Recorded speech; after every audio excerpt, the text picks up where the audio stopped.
Alright everyone, welcome back to another Star Wars Galaxy of Heroes video with Fat Phil, and this is a massive video for the account today. Yes, it is just an account update, and you're thinking, Phil, you do one of these every month. Why is this one so important? August of 2023, this video marks a huge point because I regularly started posting these in August of 2022. So you can go back an entire year in time to August 2022 and see my account progress over this year in these monthly videos. And that's why I think this one's such a big video. Every other month it wasn't quite as up to date, or I was covering multiple things at once. This is a big milestone for the account. I'm really excited that I get to bring you guys this video. So really appreciate the support. And I want to just make a huge note here that my August 2022, which I will link in the video description down below, that has 122 views. So 122 views compared to what this one will get, guys. That is just, as much as this account has grown, this channel has grown even more. Thank you for your continued support, and we got to give a huge shout out to my channel members. You all are fantastic. Thank you so much for supporting this channel via YouTube memberships. You all are amazing. If you're interested, again, link in the description down below. As always, we got to plug that there, guys. That's just the way it works around here. But make sure you like and subscribe. That is free. It really helps grow this channel, and I would love and appreciate your support. Now, let's get into the game and let's talk about the changes month over month. In terms of overall GP, we've grown about 100,000 galactic power, so a little on the lower side for me. I normally grow more than that, but it's very intentional because we are officially going for GL Leia, and I'm saving my resources for when I need to put them on. So this is a big change from last month. I hadn't yet committed to Rey, but I didn't really know what the rest of the Leia requirements are. They've been released. We got set 3. And so you guys can see right now that I'm currently 9 of 16 completed. And frankly, I could definitely be 10 of 16 completed if I did Lobot. And I could probably get these guys at least close. Just not ready to throw the gear on them yet. It has nothing to do with that. I'm just kind of saving my gear, seeing how things kind of pan out here. But in terms of the progression of the account and what all has changed in this time, we did, in terms of actual farms, right, we got these things, right, but R2-D2 is now Relic 8. That's a big one. Getting him to Relic 8 was a pretty big deal for me. And then we did get our Admiral Ackbar to Relic 3, so that was a nice little boost. Just kind of finally getting to use him in GAC again on defense. But otherwise, kind of a month where I was just hoarding resources, and I did some other upgrades along the way. As you guys saw in the journey guide, Lobot gear 12, that's a big change. Rex and Scout Trooper are both gear 11 with every available piece equipped. So starting to throw some gear on these guys, kind of fully committing myself, making sure I don't panic out of this farm. So fully committing here. This is going to be the focus of the account. We're going to get Drogon later today as well, as of the time of recording. We'll get Drogon later today. That'll be the final wreck in the game. So you figure, I'd say I'm about 5 months away from Leia. Between all the shards I need to farm, I think 5 months is a solid period of time. With the refreshes I'm planning to do and the way that I plan to manage my resources, I think 5 months is about what it should take. I got about, Nisa, we got shards for bonus drops. Rex, we're over halfway there. But if I do refreshes of his node, he should be done here soon. Do refreshes of the rest of these guys, kind of supplement some of these shards. I think 5 months is about an appropriate amount of time because I feel with Drogon being the last one to go farmable, I will probably be spending a lot more crystals on refreshes of his node so I can get over the finish line. So we'll say 5 months. We'll kind of see. That would put us into the new year. So again, kind of wait and see how all that pans out here. Now, in terms of favorites, what I actually did was I created another squad here for my shard farming. So I have 3 wants right now that I'm farming with regular energy.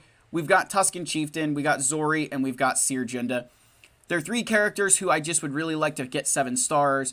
Zorii for the eventuality when I farm Rey. Tusken Chieftain has been a project for me that Capital Games came out when they released the Tuskens and said, hey, guess what? They're going to be like Inquisitors. And I don't think we've ever got close to that. I have complained about it so much. But Tusken Chieftain, Tusken Warrior, they're not things that ever really reached the level that Inquisitors did.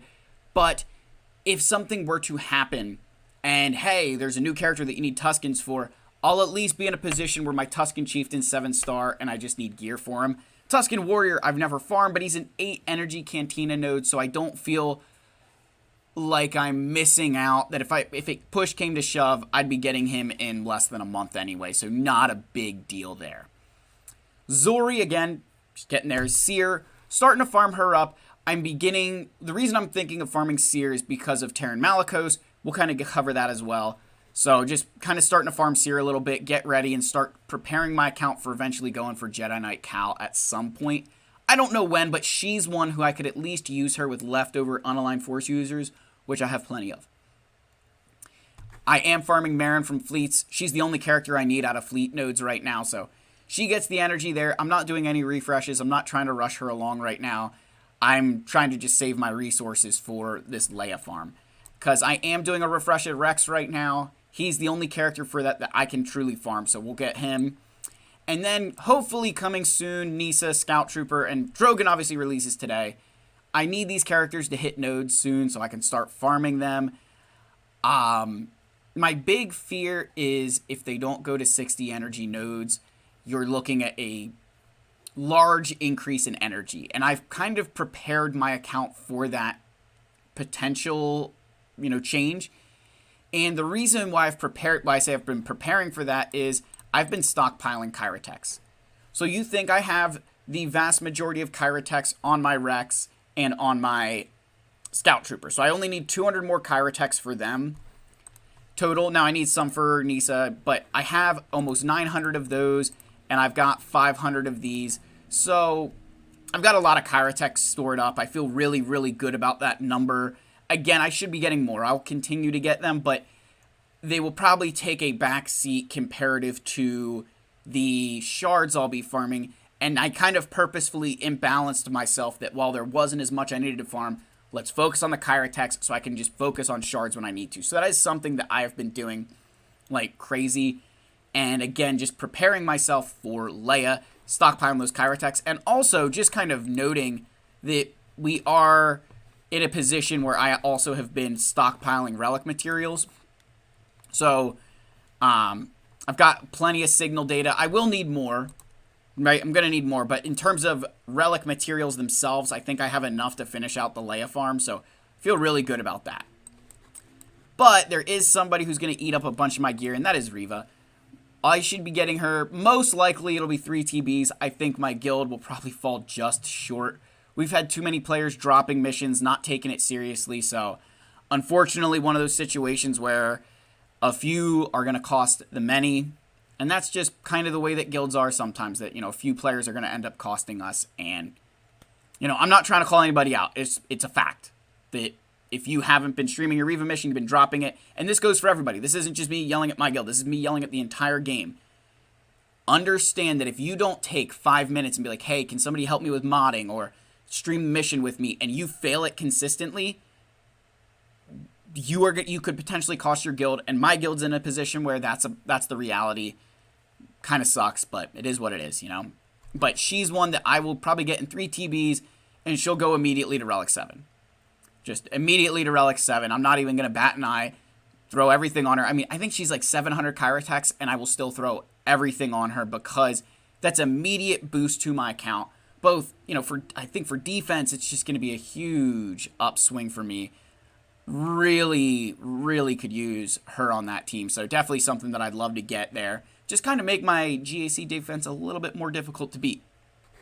So looking forward to getting that one done. We also have Terran Malicos currently in Conquest, and I kind of am earmarking some stuff for him. I don't know when, but I need to see what the impact that he has in the game. We know that he's designed to operate under Seer, but they also said that he can work with Lord Vader because he's a dark side unaligned Force user. And one of the things that I noticed is, I'm trying to think, I think it's in this one, Strength is Power.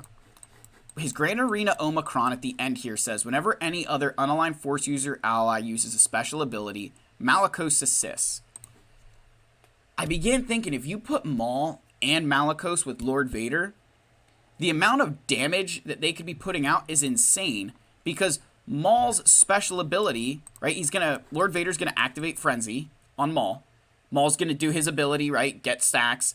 Then he's going to use his Seething Rage ability 5 times, and then his special again, and each time Malicos is assisting.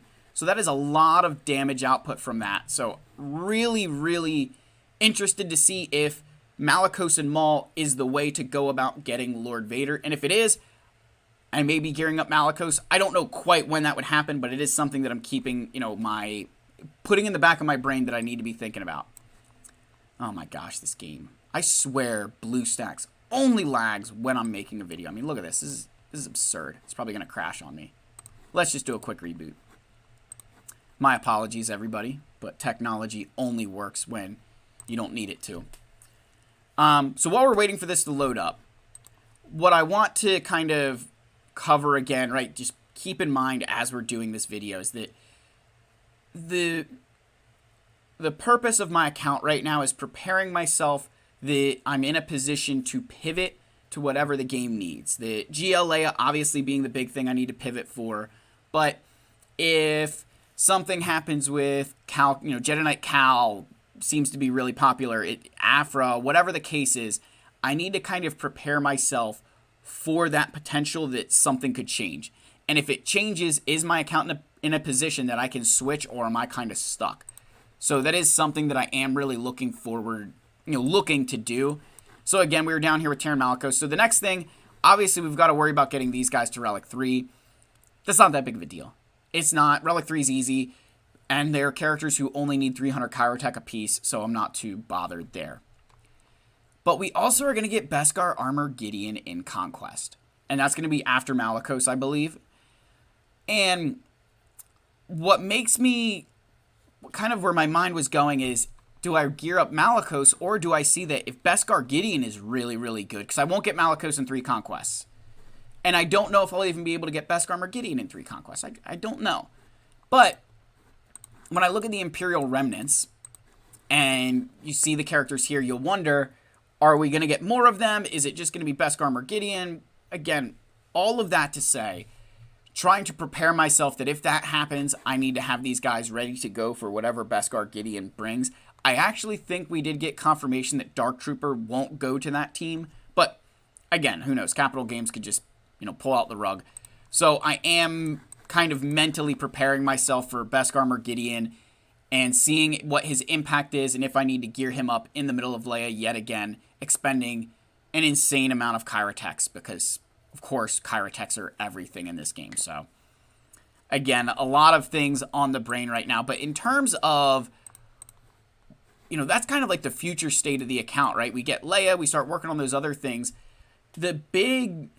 What I've noticed with myself is I was able to get about 50 shards of Tusken Chieftain between July and August, right? In the month of August, I got about 50 shards of Tusken Chieftain. Now, there was those double drop days in there, so we can't, pretend that didn't happen. But that seems to be about the same number I got for Merrin. So I think that if I'm doing refreshes of certain nodes, that 3 months for those Leia Rex seems pretty reasonable. So we'll kind of see. I would think that by next month, Rex should be done. I think 140 shards, we might not quite be done. Maybe need a little bit more. Kind of, again, we'll see how that plays out and what all I can do. But definitely looking to finish him up in the next month-ish. And then, again, really hope that I can start Nisa. So that's kind of where the account is, guys. I mean, the other thing I wanted to mention before I leave, if you're still watching, some big advice here from, Fat Phil is, so with this Lobot rework, I kind of panicked last night a little bit, and I took my IG-11 and T3 to Gear 12. Just kind of, I got egged on a little bit, but I caved to the peer pressure. But I got them there, and I was about to equip a Zeta, and I stopped myself. And I'm very glad I did. So I stopped myself for multiple reasons. The first one being that I don't know how good Lobot truly is going to be yet. I don't know what his likely, what all do you need to make him tick. But I only have 196 Zetas, and I know what you guys are thinking, oh my gosh, Phil, only 196. I need 3 of those for Reva. So now call it 136. That leaves me with 136 Zetas, which means if I had to get Leia today, I would have 16 of 20 Zetas. And I still would need Zetas on Drogon, and Captain Rex, and Scout Trooper, and Beskar Gideon, and other characters in the game. So why I'm bringing this up is I really, I truly caved to this peer pressure of like, crap, like I could gear these guys up. I probably should have spent it on my Phoenix because they're characters that I did want to relic and that I would like to work on, but I don't really think I can afford to do that because of Zetas, right? That these guys kind of need their Zetas for that droid team with Shorty and Lobot to work. So I didn't spend those Zetas, and I'm glad I didn't because I find that I'll probably be spending them on some other things. So I hope you guys hear that, like, I do make mistakes. I'm not perfect. I caved a little bit. I should have held on to my gear, and I know it's only core gear. But that's core gear that could have maybe gone to some other characters that I could find a way to use at Gear 12, like my Phoenix Squadron in a Conquest or something with this new Rex. So that is something that I wanted to mention and just kind of give you guys that perspective a little bit.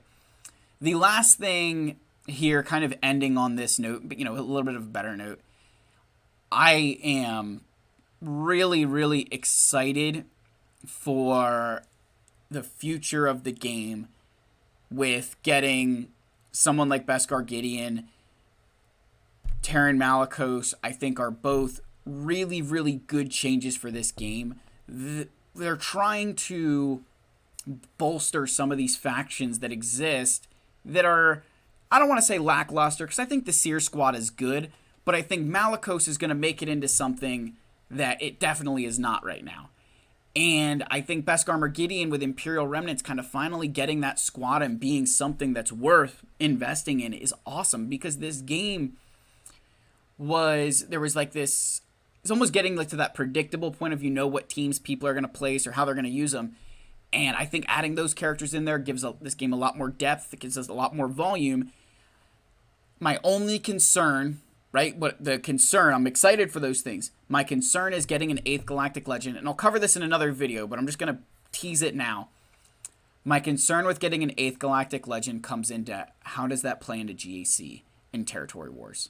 So just kind of leave it there, guys. Let me know your thoughts down below. Hopefully you've enjoyed this video. Again, like, subscribe. I love all you. May the Force be with you, and I'll see you guys in the next video. Cheers.